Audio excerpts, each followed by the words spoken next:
Hi everybody, welcome to the second part of my Le Mans Odyssey, as I've just called it ad hoc, to be honest. But anyway, I've just completed my first 6 games of the season. It's been going quite well so far, but it depends what you've been expecting from me.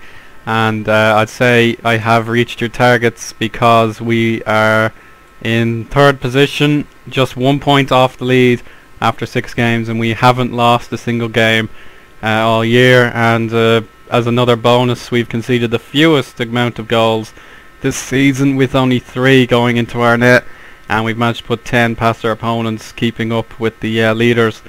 You can probably see that Monaco are absolutely dreadful at the minute. What's his name? Claudio Ranieri not doing the business there, and I'd say he'll get sacked if he doesn't improve. So we're definitely beating our so-called motorsport rivals in the league, and we'll just take a look at how this has happened. Pre-season went rather well, just the one slip up against Dylan Erbin. We were absolutely good, but yeah, there was another slip up there at the end, but that's alright. So we start off against Odyssey away from home, one of the toughest teams that we could have faced on the opening day, and we managed to get a very exciting 0-0 draw out with them. Some very good performances all around from our team. Just the strikers weren't on the best of they didn't have the best of days. Dijon were our first opponents at home, and we managed to beat them thanks to 2 goals, one at the beginning of the game and one at the end, and we deserved to win that one, as you can see by the stats. 3rd game of the season was actually a cup game, and we had a thrilling encounter, but we somehow ended up losing it. I just don't know how that could happen. I made a genuine rotation of my squad, and it didn't really work. The goalkeeper had a nightmare, because I'll explain that I had a debutant goalkeeper. We were 3-1 down at half time, and we turned it around to 3-3, courtesy of those 2 goals in quick succession. Then a player got red carded for them, Miodrag Stosic, but we didn't do well at all replying to that, and we ended up losing the game 4-3. So even though we got 100,000 for losing, it was still a really hard result to take, because we would have got a comeback king achievement if we had won. But a perfect response to that loss came against Châteauroux. We were 2-0 up heading into the last 15 minutes. Then we had a shaky moment. They got a goal and they hit the bar, but we managed to hold out and then expand our lead thanks to Fusieni Cisse, who up until this point was doing rather badly for me. Auxerre we were dominant. We were dominant in possession, but we had very few chances. But despite that, we had an early goal, a really beautiful goal from Belfort. But that man himself, Yaya Sanogo, came off the bench and tapped in his 4th of the season, I'd say. Let's just take a look. No, it was his 3rd, and he hasn't even started. So I'll need to take a look at him if we are going to get promoted, because he is one of the best wonder kids on the game. But I just knew once he came on, he'd score. He's just so good. And in FIFA 13, he's pretty much the same. I have to try him out. I have his card and all, because I got it in a pack, and then I tried to trade it for profit, but it didn't work. We played Nantes, one of the great teams of the last 10 years, but then they've declined into mediocrity nowadays. But they took an early lead, and then we managed to get an equaliser, but we suffered some injuries. One of them was quite bad. I think Kante is out for quite a while, and I was just worried about these niggling draws, because they've cost us dearly. But the fact that we replied against Clermont with a beautiful 3-0 win really made me smile.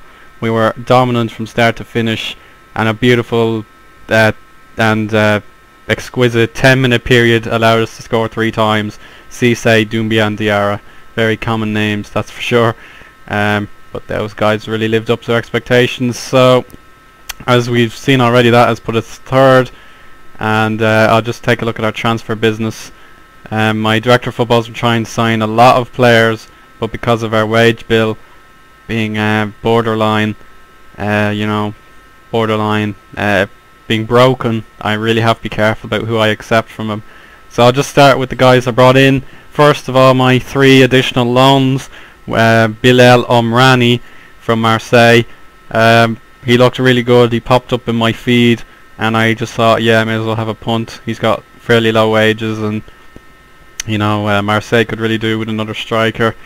So I decided to take him on, and it's actually hilarious that his brother Abdel Hakim Omrani plays for us as well. So what a bizarre coincidence, and I'm sure that'll help the two brothers out, that they have one another to play with.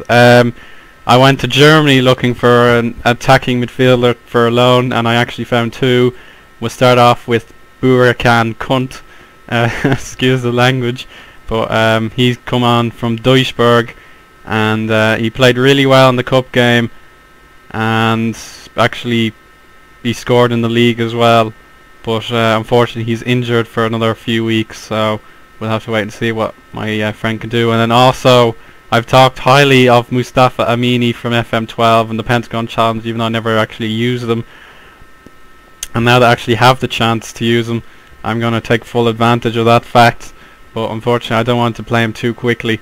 I've only played him in the cup game when he scored, and then he also played really well in the league, so I can't wait to utilise his full potential. But he's battling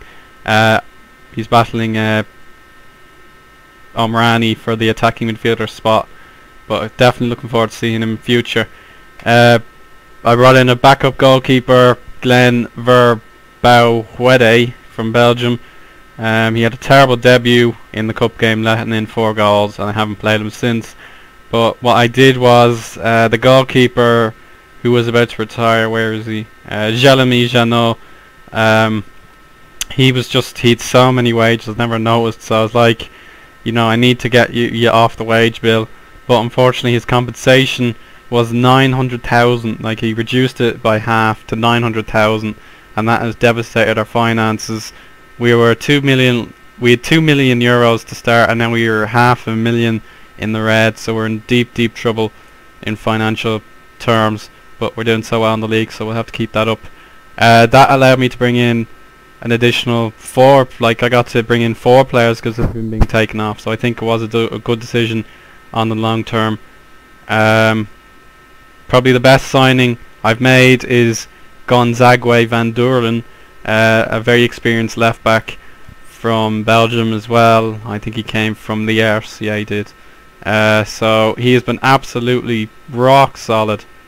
I can't believe how good he is, but I'm just gonna miss him when he retires. He's played every game, absolutely unflappable. Even though he's only got a 3-star report, he just does not let you down, and I'm very pleased that he's come in. Got him on $5,000 a week, which is deadly. We needed another left back to provide backup, and I chose Lolly Slena, who can also play in central defence. And he hasn't played in the league yet. I gave him a go in the cup, and he was injured, so he needs a bit more luck. And my last signing was actually a good one from my director of football, very good one. Boubacar Diarra from where was it again? It was from the Middle East, I think. Oh, it was from China, excuse me. Liaoning gave us that one, and he's on very low wages, so he was perfect to conclude my business.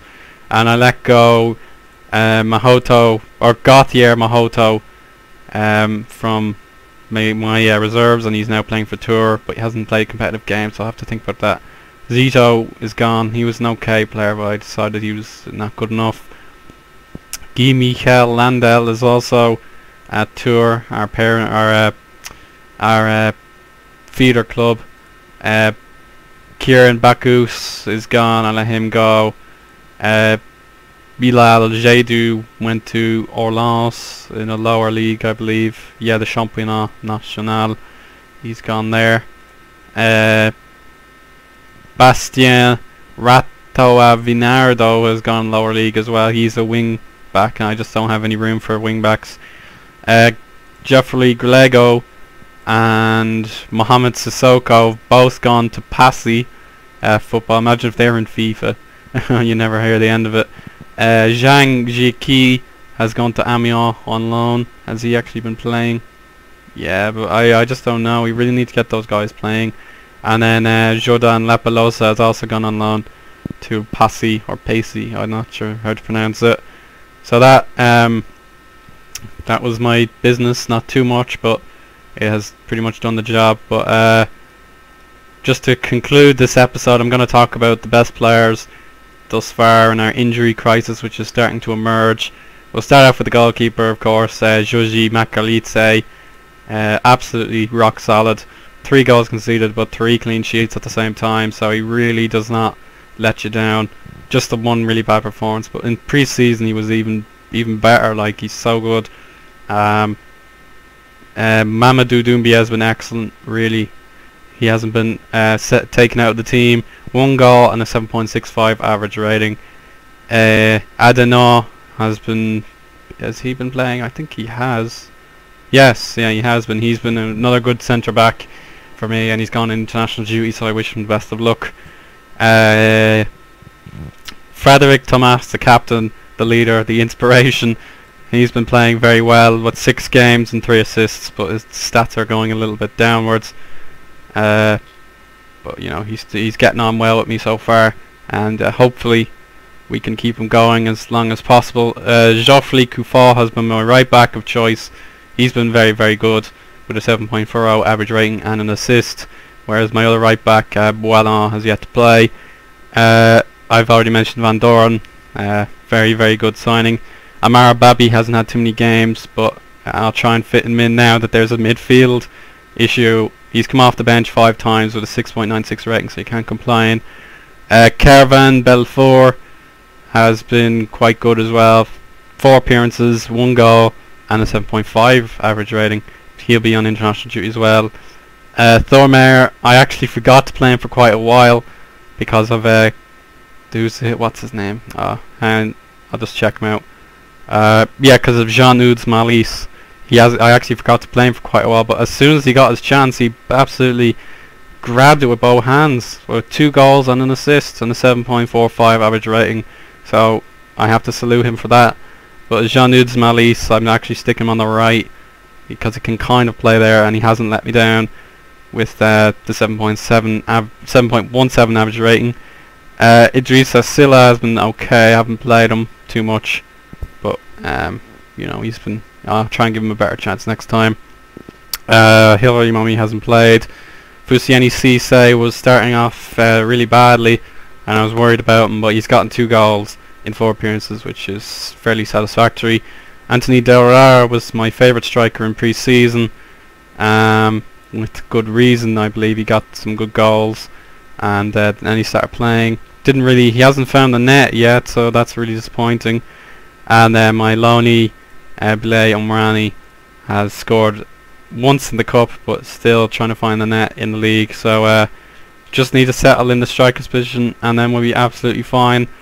But that should conclude episode 2. I hope it's been enjoyable just to hear me talk, that sort of thing. No live comm yet, but I might go. I'll skip all of October and go to my game against my my feeder club tour.